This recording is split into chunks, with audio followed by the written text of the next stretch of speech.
자, 이제 마지막입니다. 이제 16번부터 20번까지 자, 또 보도록 하겠습니다. 잘 듣고 계시죠?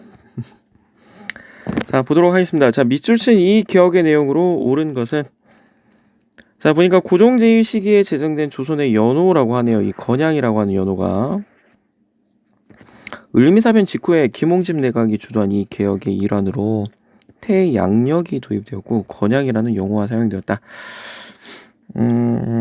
을미개혁에 관련된 내용이 되겠네요. 을미개혁.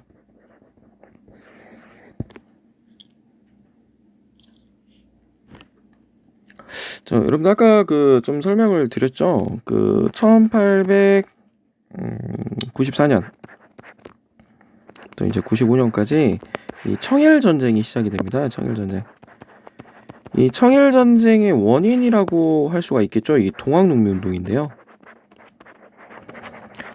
이 조선에서 이제 동학농민운동이 일어났잖아요. 동학농민운동.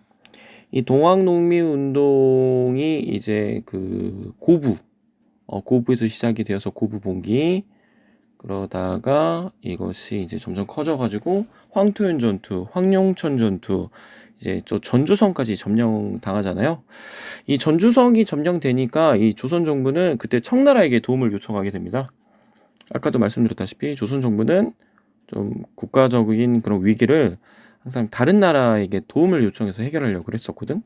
근데 청나라에게 도움을 요청했는데 일본도 같이 들어와요. 그 이유가 갑신정변 이후에 청나라와 일본 사이에 그 텐진 조약이라는 걸 체결하게 됩니다. 즉 이제 양국은 갑신정변 이후에 둘 다 이 한반도에서 군대를 이제 빼요. 대신에 앞으로 조선의 군대를 파견할 때 서로 이제 알린다라고 하는 내용이 바로 텐진 조약이에요. 그래서 청나라 입장에서는 조선의 그 요청을 받았기 때문에 군대를 파견한 게 맞죠. 근데 이제 텐진 조약이 발동이 되면서 일본도 이제 같이 들어오게 되는 겁니다. 근데 이제 문제는 이 청나라는 이제 아산 쪽으로 들어와요. 아산 쪽으로 들어오면 이제 전주하고 가까우니까. 근데 일본은 인천으로 들어옵니다. 인천 제물포로 들어와요. 자, 근데 이제 인천 제물포는 어디랑 가까냐면 서울하고 가까워요. 서울 한양하고. 자, 그래서 이제 조선 정부가 이제 돌아가는 상황을 보니까 별로 안 좋아. 지금 우리 국내 일 때문에 지금 청나라, 일본 양국 군대가 들어온 거예요. 와, 이거 잘못하다가는 청나라, 일본이 전쟁을 하는데 그 전쟁터가 우리 조선 땅이 되겠구나. 그래서 이제 조선 정부는 얼른 그 농민군하고 이제 화해를 하게 됩니다. 전주 화약. 그래서 빨리 이 청나라 군대와 일본 군대가 이 한반도에서 나가주기를 이제 원했던 것이죠. 자, 그런데 이제 일본 같은 경우는 얘기를 합니다. 이렇게 조선에서 이런 동학농민 운동 같은 문제가 터지면 이 동아시아의 이제 평화를 해치는 일이다. 이거는 다 조선이 낙후된 그런 정치 체제를 갖고 있기 때문이다. 우리가 도와줄게. 그래가지고 그 경복궁을 습격한 다음에 군국 기무처라고 하는 기구를 만들어 버려요. 군국 기무처. 그래서 1차 가보개혁이 시작되는 겁니다. 동시에 청일전쟁이 벌어지게 되는 거죠.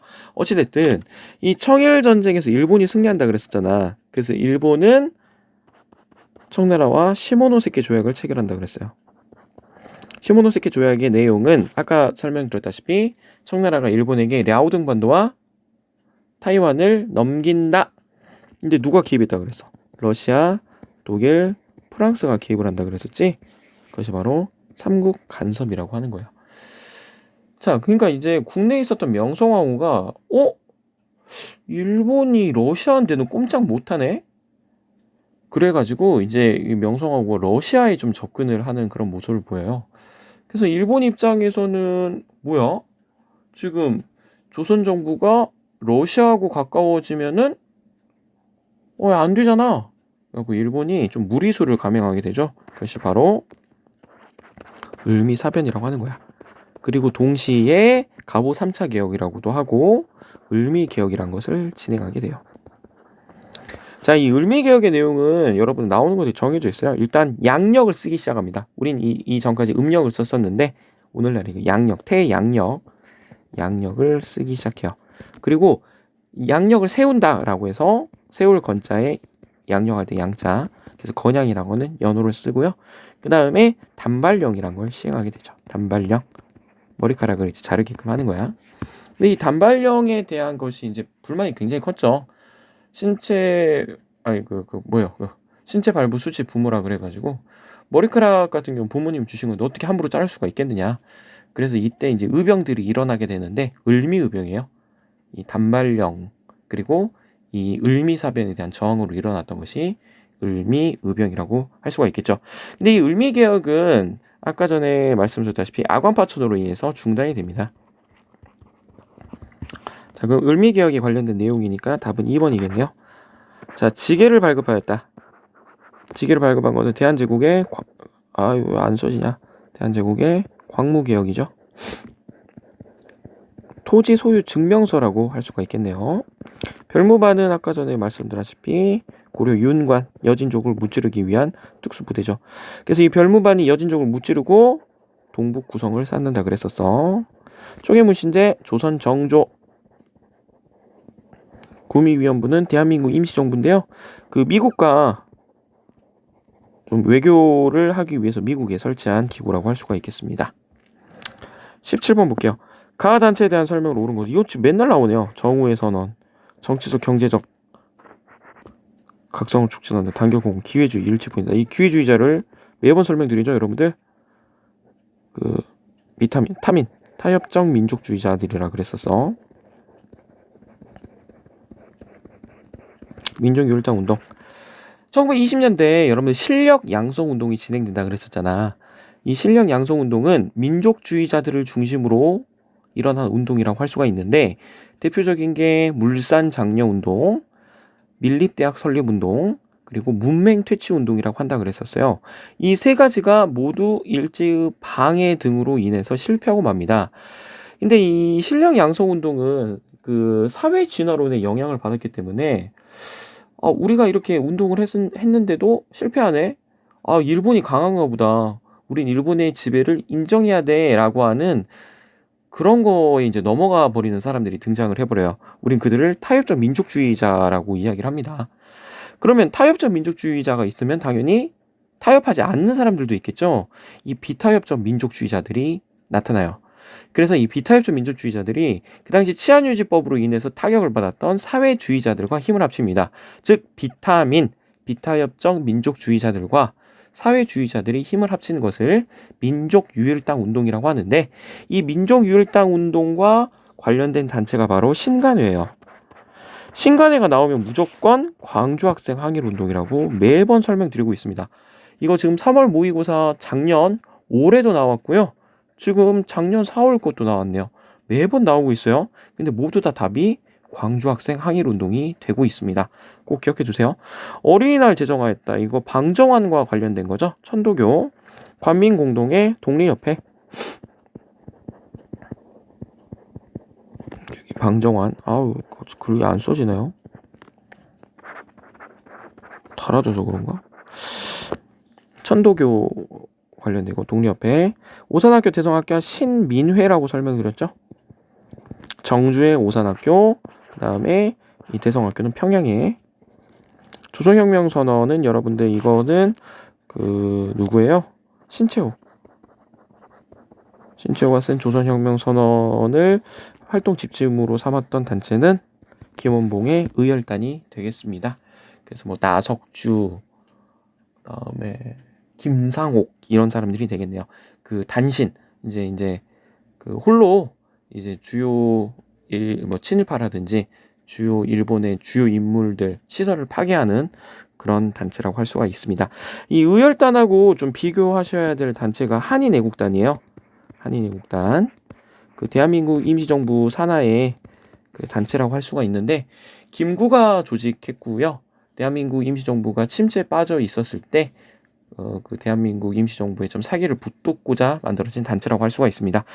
이 한인애국단과 관련된 사람이 바로 이봉창, 그 다음에 윤봉길 의사가 이제 되겠네요. 그래서 아까 전에 20분 봐보니까 이봉창이 단원으로 활동하였다. 이게 바로 한인애국단과 관련된 설명이야.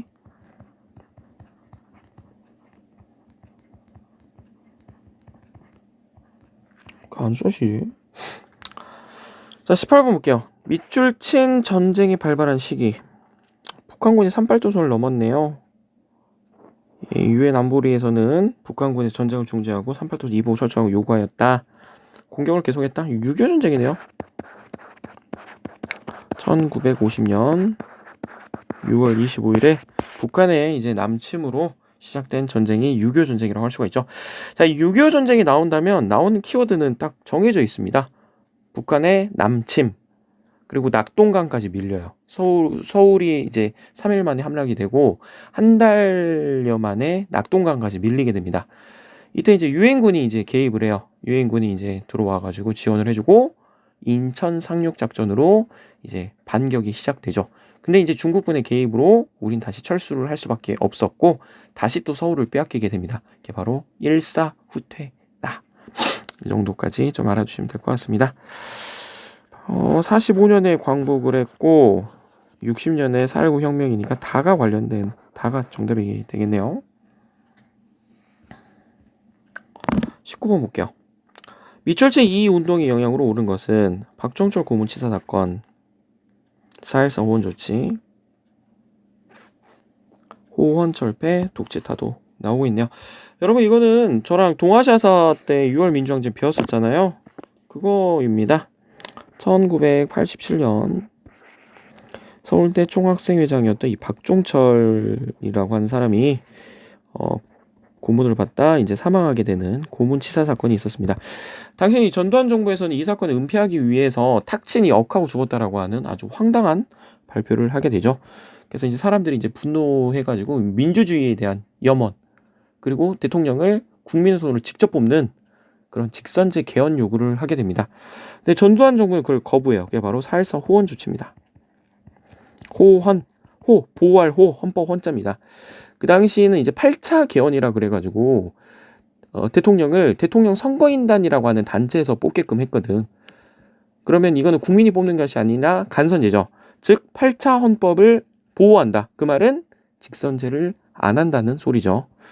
그래서 4.13 호헌 조치로 인해서 사람들이 분노하고 호헌철폐, 독재타도 이렇게 계속 시위가 벌어지게 됩니다.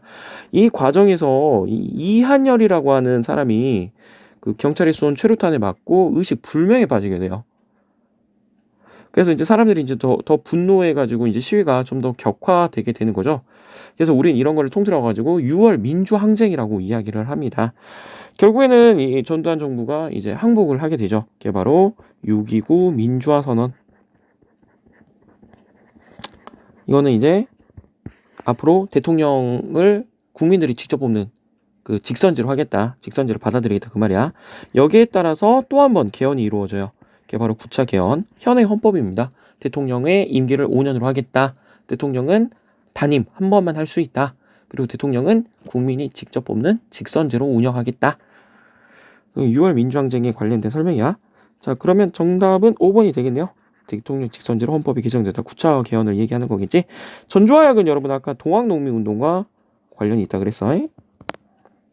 그래서 전주화약의 결과로 중앙에 해당하는 교정청 만들고 지방에 해당하는 집강소라고 하는 농민자치기구를 만들죠.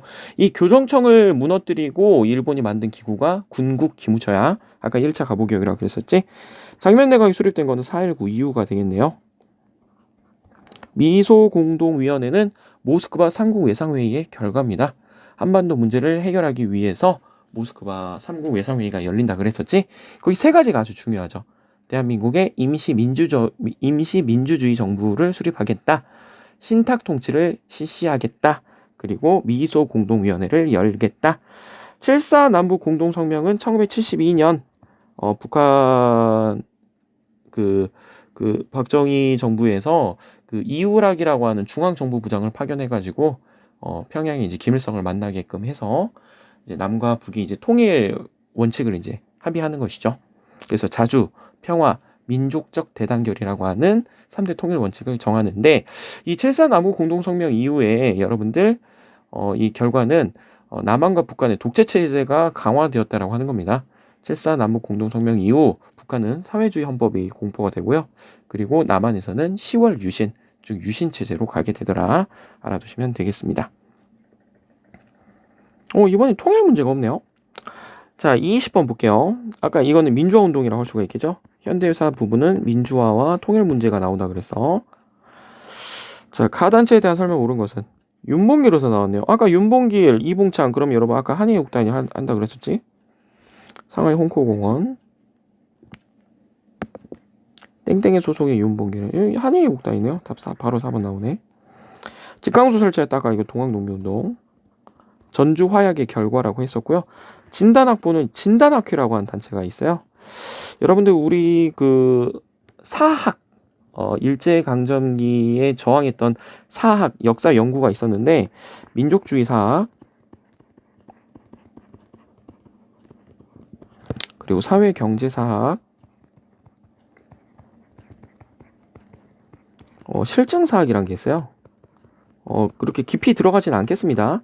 자, 일본이 그 한국의 이제 지배인을 좀 이제 좀 명분을 만들기 위해서 그 식민지 사학이란 걸 발표를 해요. 그러니까 뭐 말도 안 되는 얘기들을 계속 주장을 합니다. 뭐 정체성론이라고 해서 한국은 옛날 고대 사회에 뭐 멈춰 있다. 그 다음에 뭐 반도 사학이라고 그래가지고 반도성론이라고 해서 한반도는 뭐 대륙 아니면 해양에 항상 영향을 받고 자체적으로 하는 것이 뭐 하나도 없다. 뭐 타율성론, 이게 이제 비슷한 얘기예요. 타율적으로만 이루어진다.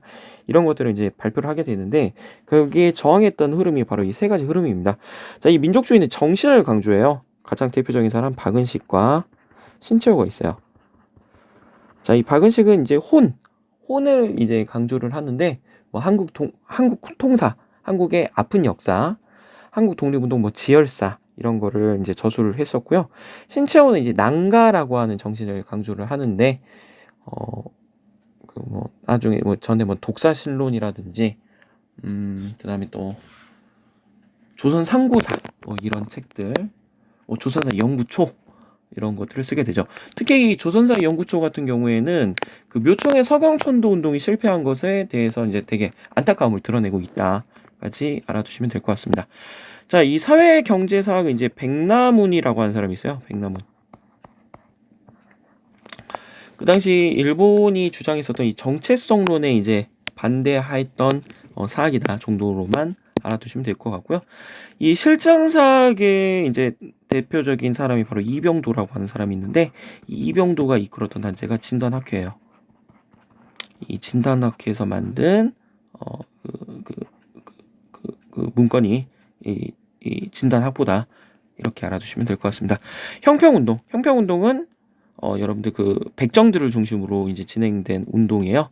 조선 형평사라고 해가지고 1920년대 백정들을 중심으로 그 차별 반대 운동을 했었던 운동이었다. 우리말 큰 사전을 추진했다. 이거 조선어학회와 관련된 설명이 되겠습니다. 자, 이렇게 해서 2021학년도 4월 모의고사 모두 다 풀어봤습니다. 여러분들 4월 13일에 모의고사 있죠? 여러분들 열심히 준비하셔가지고 또 좋은 결과 있길 바랍니다. 항상 여러분들 모의고사는 어디까지나 연습이에요. 3월 모의평가 여러분들이 열심히 또 기출 분석하셨을 거 아니에요. 이런 문제가 나왔고 오답 정리 다 했었을 거라고 믿습니다. 그리고 4월도 또 작년 거 이렇게 같이 풀어봐가지고 또 이렇게 정리를 하고, 계속 3월 때 오답 정리, 4월 때 오답 정리 계속 쌓이는 거예요. 그래서 이 모의고사의 목적은 여러분들의 약점을 찾는 겁니다. 그래서 내가 어느 부분이 약하구나, 그래서 이거를 보완하는 목적으로 쓰여야 되기 때문에 열심히 준비하셔가지고 자신의 단점 그리고 약점 이런 거를 보완하는 자료로 사용하셨으면 좋겠어요. 그래서 여러분들 11월에 꼭 좋은 결과 있길 바라겠습니다. 자, 지금까지 수업 듣느라고 정말 고생 많으셨습니다. 자, 수고 많으셨습니다.